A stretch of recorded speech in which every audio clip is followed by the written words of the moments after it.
Everybody with a personal knowledge management system should take the time to list and clarify all of their goals within their personal knowledge management system.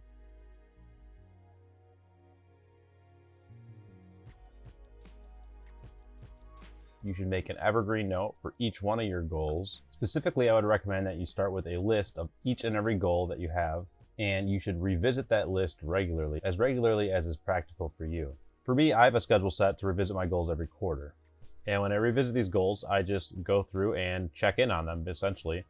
I look at how I'm coming along on the goal, if there's been any changes to the goal, or if it is still a goal indeed. Next, you should go through and find each and every task from within each goal and build an evergreen note for each one of those outlying tasks. From there, develop yourself a goal timeline and try to get yourself some milestones with concrete dates. You can migrate those tasks into a timeline and into a to-do list. There's a lot of value to developing your goals, and there's a lot you can learn from yourself by forcing yourself to turn your goals into a concrete evergreen note. The idea of an evergreen note is that when you create it to be something that lasts. It's not just a transient thought or idea. It's not something that you would necessarily want to put a date on, because it's essentially supposed to be timeless. And if you're doing a creative endeavor, taking notes in this manner can be very useful for helping to put your notes down in a way that is already useful for content.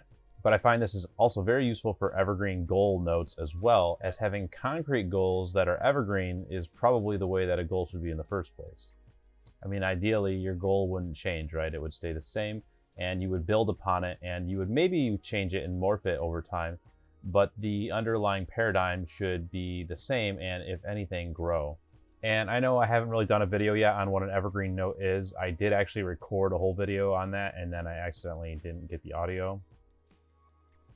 But I'll probably go ahead and get around to doing a video on that sometime in the near future, just going into the details of an evergreen note and the usefulness of evergreen notes, and how I use evergreen notes within the application Obsidian and use tagging to mark those. In any case, just wanted to get one video out here on this topic, and I hope that you liked it. And if you did, go ahead and click that like button and go ahead and subscribe if you haven't already, because my videos are sweet. And go ahead and comment down below and let me know what you thought. Thanks a lot.